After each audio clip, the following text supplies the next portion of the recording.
Imagina a un hombre sentado solo en una habitación. Tiene los ojos vendados, no puede ver nada, pero en su mente la oscuridad no existe.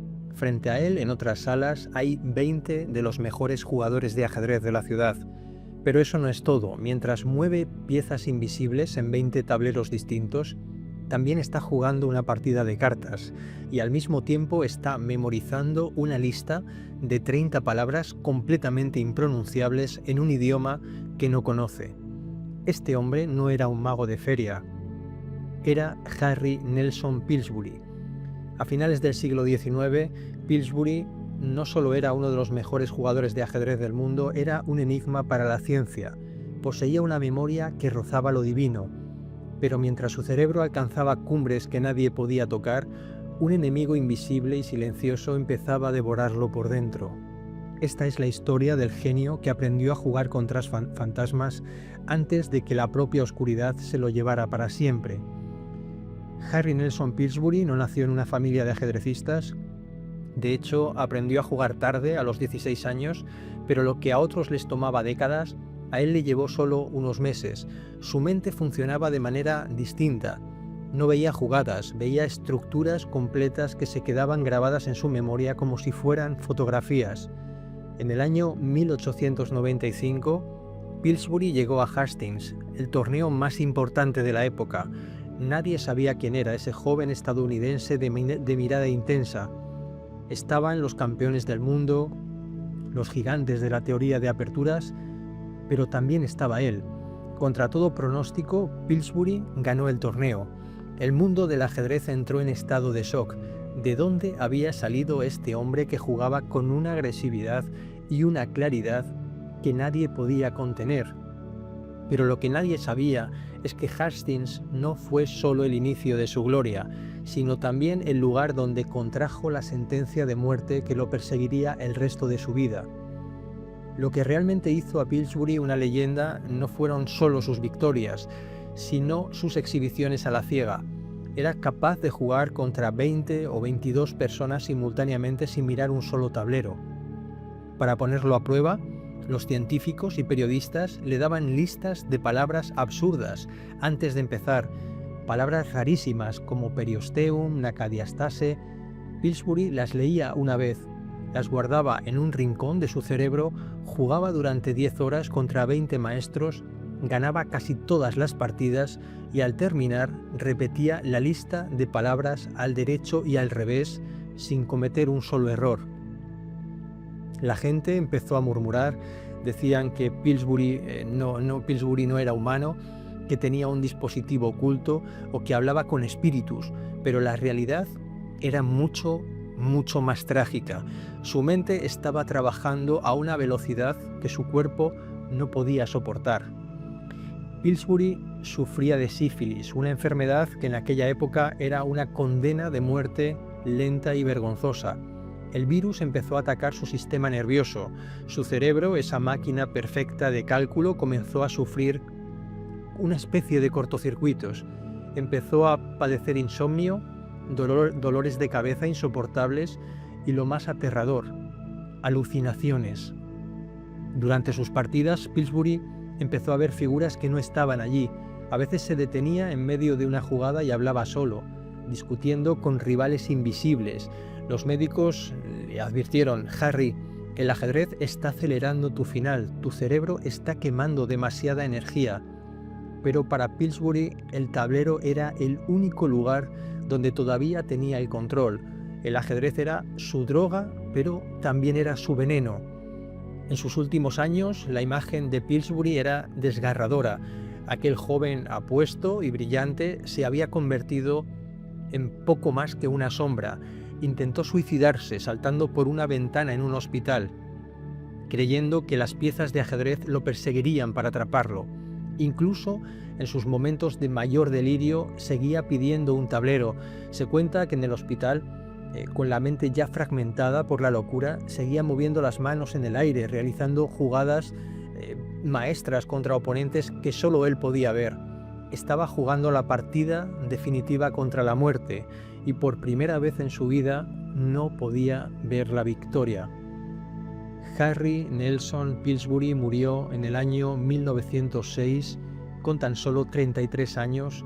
Murió en un asilo, rodeado de silencio. Su cerebro, el mismo que había humillado a los campeones del mundo, fue analizado por los médicos, asombrados por la capacidad de almacenamiento que había mostrado. Pillsbury no fue solo un jugador, fue un mártir de su propia genialidad. Nos dejó algunas de las partidas más bellas de la historia, pero también una advertencia sobre los límites de la mente humana. Hoy, cuando vemos a los grandes maestros modernos jugar a la ciega, todos caminan sobre los pasos de Pillsbury, el hombre que demostró que el cerebro humano puede ver en la oscuridad, aunque esa oscuridad termine por devorarlo. Si alguna vez sientes que tu memoria te falla, recuerda a Harry, el hombre que podía recordarlo todo, menos el camino de vuelta de la locura. Bueno, amigos, ya habéis visto la historia, la vida, la crueldad del fin de Pillsbury. Y para acabar el vídeo os quiero mostrar una partida precisamente del torneo al que se refiere el vídeo, del torneo de Hastings, el año 1895. Fue uno de los torneos más importantes del siglo XIX y para muchos historiadores del ajedrez el evento que anunció definitivamente al mundo el talento de Pillsbury.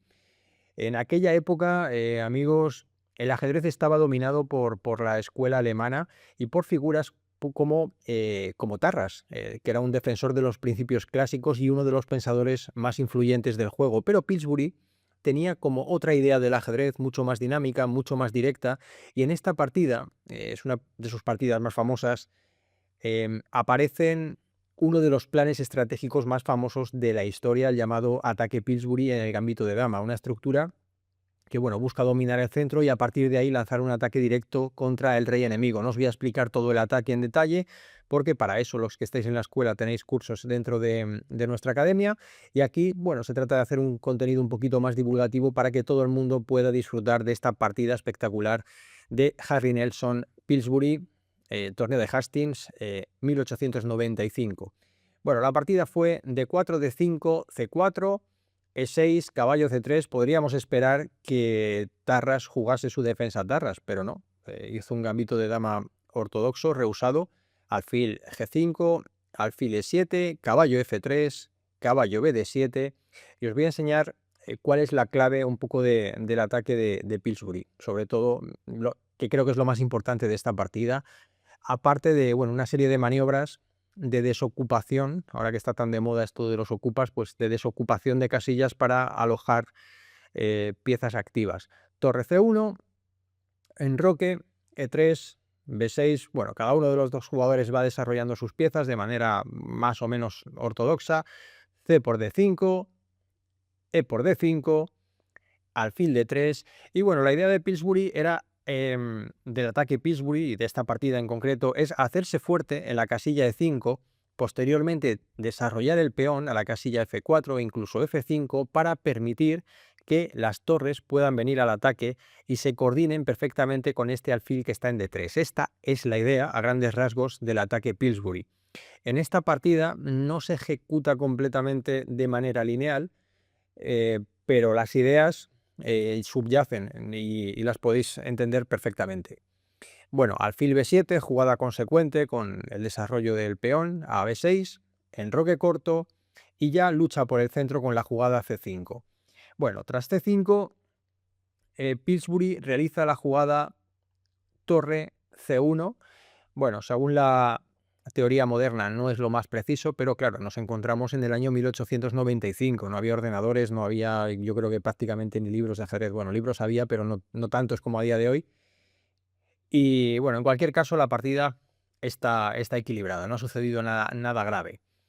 Tras torre 1, C4, alfil B1, A6, y las negras ya se dan cuenta de que tienen que jugar en este flanco, se están quedando bien en el flanco de dama, tienen 3 peones contra 2, la idea va a ser provocar debilidades en el flanco de dama, mientras que el blanco va a poder aprovechar o bien algún avance de peones en el centro, tiene una mayoría de peones en el centro, o bien utilizar el plan que os explicaba, el de hacerse fuerte en el centro con la jugada caballo E5 y posteriormente F4, porque a pesar que dejamos un hueco en la casilla E4, esto puede acabar siendo justificado, como demuestra Pillsbury en esta partida. Bueno, caballo E5, siguió B5 y ahora F4. Como veis, la idea es evidente, es extremadamente instructiva. De hecho, controlar E5 sobre proteger el punto E5 y posteriormente preparar el avance del peón a F5 para abrir líneas, que las torres puedan pasar al ataque o bien por F3 o bien por F4 y que la dama también se puede incorporar y coordinarse perfectamente con este alfil. Torre E8, dama F3, ya habéis visto cómo se las gastaba Pillsbury, ¿eh? Qué ideas más interesantes. En aquella época esta idea era tremendamente innovadora. A día de hoy, pues claro, ya lo conocemos porque él lo puso en práctica, pero en aquella época era una idea casi salvaje. Caballo F8, caballo E2, el caballo llega a E4 y claro, ahora tenemos que tomar una decisión porque nos están atacando este alfil con dos piezas, con el alfil, bueno, y con la dama por detrás, así que parece que habrá que cambiar el alfil o intercalar esta primero. Pillsbury optó por alfil por E7, torre por E7, alfil por E4, D por E4, dama G3. Por eso os decía que el ataque no se desarrolla completamente lineal porque ahora ya prescinde del alfil, que este alfil es muy importante para este ataque, pero las ideas se pueden entender perfectamente. F6, caballo G4, el rey viene a H8 en vista de que puede haber temas de posibles toques sobre el peón de F6 y ahora F5. Las blancas empiezan a ganar espacio en el flanco de rey y empiezan a habilitar casillas. Es una constante en esta partida el hecho de desocupar casillas para que queden habilitadas para las piezas y que de esta manera puedan ir pasando al ataque. Tarras tiene que hacer dos cosas: defender bien, porque se está quedando en minoría de fuerzas en el flanco de rey, defender bien y, si tiene bien controlado el flanco de rey, iniciar esta avalancha de peones en el flanco de dama, que es su flanco fuerte y que además estos peones van a poder ser apoyados por las piezas mayores por detrás. Pero vamos a ver cómo Tarras, yo creo que, no sé si es una mezcla de, no sé, de confianza, de exceso de confianza, de vanidad, de falta de tiempo, no sé muy bien qué sucedió, pero descuida un poco la defensa y ahí es cuando Pillsbury le asesta el golpe mortal. Dama D7, ¿dónde va esta dama? Ahora lo veréis. Torre F1, torre D8, la torre viene a F4, dama D6, dama H4, torre D a E8, caballo C3 y bueno, el blanco está poniendo presión sobre este punto, sobre este peón. De momento con el caballo, también con la torre, pudiera parecer que incluso se quiere sumar a la fiesta el otro caballo y que la dama siga poniendo presión sobre el punto E4, pero vamos a ver cómo este peón finalmente acaba consolidándose. Alfil D5, caballo F2, dama C6 y está completamente consolidado. Hay una lucha estratégica fortísima por el peón de E4. El blanco ataca con 4 piezas y el negro defiende con 1, con 2, con 3 y con 4. Por lo tanto, este peón no puede caer, con el agravante para el blanco de que este caballo sí que puede ser expulsado. La posición está equilibrada, de todas formas. Hay una pieza que no está haciendo nada, que es la torre, así que la torre se intenta activar. Torre F1, B4, caballo E2 y dama A4. Bueno, una jugada que no es lo mejor en esta posición. Desde luego es una jugada tentadora, pero que también tiene su peligro. Hubiera sido mejor para el negro ya directamente buscar la jugada C3. Esta jugada ya era bastante dura. Estamos atacando el peón, estamos amenazando capturar el peón. Y si el blanco bloquea, pues seguir creando más puntos de tensión con el avance del peón a 5. Pero con la jugada dama 4, la dama parece que se aleja un poco del foco y que no es necesario activar la dama cuando todavía hay tanta presión por parte del blanco en el flanco de rey. Caballo G4, el negro realiza la jugada caballo D7, que no es lo más preciso, y ahora una jugada de enorme calidad por parte de Pillsbury. una jugada que parece una retirada, pero que en realidad es una muy buena jugada de ataque, la jugada torre a F2. No le importa que le capturen el peón, en la partida no se capturó, en la partida se jugó rey G8, pero no le importa, o no le hubiese importado que le capturasen el peón, porque ahora seguiría la jugada caballo F4, y estamos amenazando el alfil y también este ataque doble, este ataque doble a la torre y al rey. Por eso yo creo que aquí Tarras, en lugar de capturar el peón, realiza la jugada rey G8, de esa manera se quita del doble, pero ahora ese tiempecito lo utiliza Pillsbury para venir a defender el peón, y la dama de alguna manera está luchando contra el caballo, que es una pieza que vale menos. Aún así, el negro está bien, está incluso mejor en esta posición. Realiza la jugada C3, Pillsbury bloquea con la jugada B6, dama C6, H3, una jugada que puede parecer un poco misteriosa en este momento, pero que entenderéis para qué realiza este H3, A5, reubica la dama, viene con los peones. En realidad la posición es favorable para el negro, y si Tarras hubiese afinado y no se hubiese confiado tanto, creo que hubiera conseguido una bonita victoria. Pero fijaos, caballo H2, Pillsbury busca su contrajuego en el flanco de rey, A4 finalmente encuentra la ruptura, y G4 por parte de Pillsbury. Hay como dos ataques imparables simultáneamente, en el flanco de dama y en el flanco de rey. A por B3, A por B3, torre A8, la torre se coloca en la columna, y G5. Estamos llegando ya al momento crítico. Las blancas están preparándose para abrir esta columna y venir a por el rey. En la partida se jugó torre A3, caballo G4, la presión aumentó y parece que ya la posición del blanco ha sucumbido. De hecho, la jugada de la partida con alfil por B3 parece como más o menos lo normal o lo lógico en esta posición, pero esta jugada es el error definitivo que no permite al negro rematar la posición. Hubiera sido muchísimo mejor capturar este peón y cuando la dama capturase sumar efectivos a la defensa, porque la posición de este rey es vulnerable, pero vais a ver cómo tras caballo G4, alfil por B3, torre G2, ojo que la torre está mirando ya al rey, es una jugada con profundidad de ataque. Rey H8, la torre se quita de la posible de los posibles golpes sobre F6 o sobre H6, que no quede el peón clavado.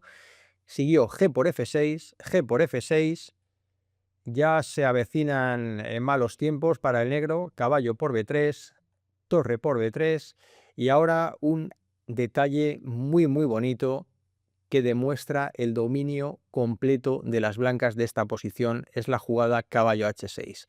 Estamos amenazando mate, hay que hacer algo, única, torre G7, pero tras torre por G7, rey por G7, dama G3, jaque, entrega el caballo, no le importa, porque tras rey por H6 finalmente aparece esta idea de torre F4, que no se puede ejecutar todavía.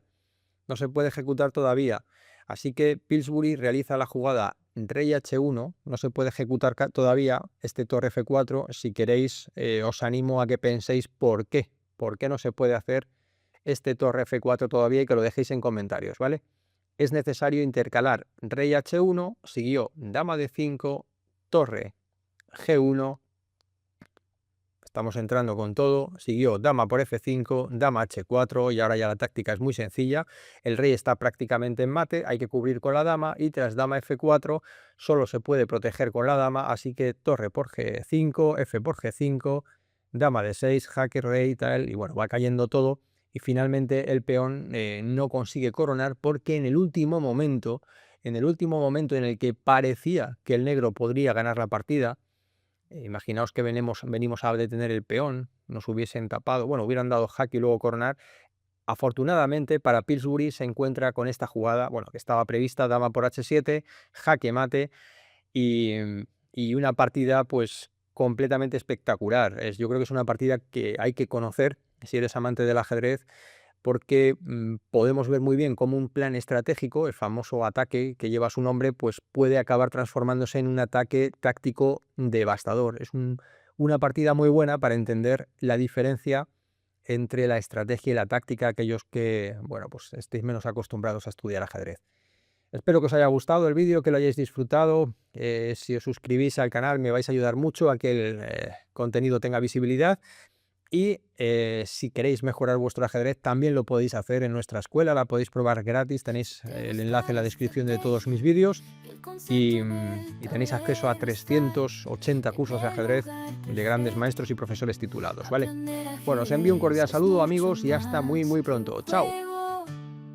Si tú piensas y yo pienso, los dos vamos más lejos. Quédate en Zugzwang, aquí te espero.